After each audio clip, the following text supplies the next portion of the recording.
વડોદરામાં બાળકોની MRF dirt bike રેસિંગનું આયોજન કરવામાં આવ્યું છે, જેમાં બાળકોની સાથે વૃદ્ધોએ પણ ભાગ લીધો છે।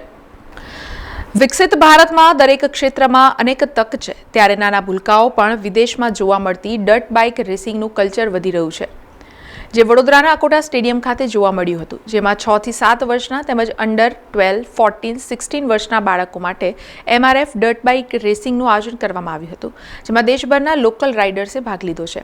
ગતરોજ અકોટા સ્ટેડિયમ ખાતે તમામ સ્પર્ધકોએ ડર્ટ બાઇક રેસિંગની પ્રેક્ટિસ કરી હતી અને આ ડર્ટ બાઇક રેસિંગ FMSCIનો આ બીજો રાઉન્ડ હતો। યુવાનોનો ઉત્સાહ જોઈ આ સ્પર્ધામાં 65 વર્ષીય વૃદ્ધે પણ ભાગ લીધો હતો, જે આ સ્પર્ધામાં ભારે આકર્ષણને કેન્દ્રરૂપ રહ્યા હતા। આ કેન્દ્રમાં રાષ્ટ્રના ટોચના રાઇડર્સ ડર્ટ ટ્રેક પર ગૌરવ મેળવવા માટે સ્પર્ધા કરી હતી।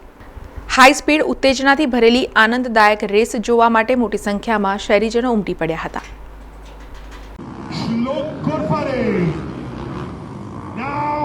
But not leaving him closely is number 37, Prajwal Vishwanath.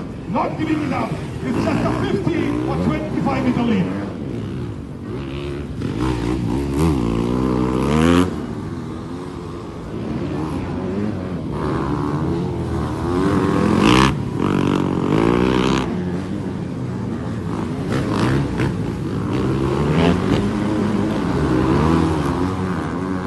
This is an 8-lap race.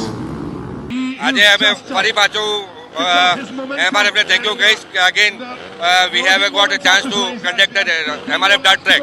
આજે ડર્ટ ટ્રેક છે MRF આજે એ એક નવું સ્ટેપ છે, બીજા આવતા બધા રાઇડરોને આવવા માટેનું નવું સ્ટેપ છે। અહીંયાથી એક રેસિંગ સ્ટેપ ચાલુ થાય છે, જેમાં લોકો જાય છે। આજે જે MRF ડર્ટ ટ્રેક રાઉન્ડ 2 છે, એમાં લગભગ 15 કેટેગરી છે અને લગભગ 75 જેવા રાઇડર્સ આખા ભારત વર્ષમાંથી આવ્યા છે। એમાં લેડીઝ ક્લાસ છે, જુનિયર બોયઝ છે, બધા જ આમાં પાર્ટિસિપેટ કરી રહ્યા છે। સમાચારોના સતત અપડેટ માટે TNN ન્યૂઝને YouTube પર સબસ્ક્રાઇબ કરી બેલ આઇકોન પ્રેસ કરો અને અમારી સાથે જોડાયેલા રહો Facebook, Instagram અને Twitter ઉપર।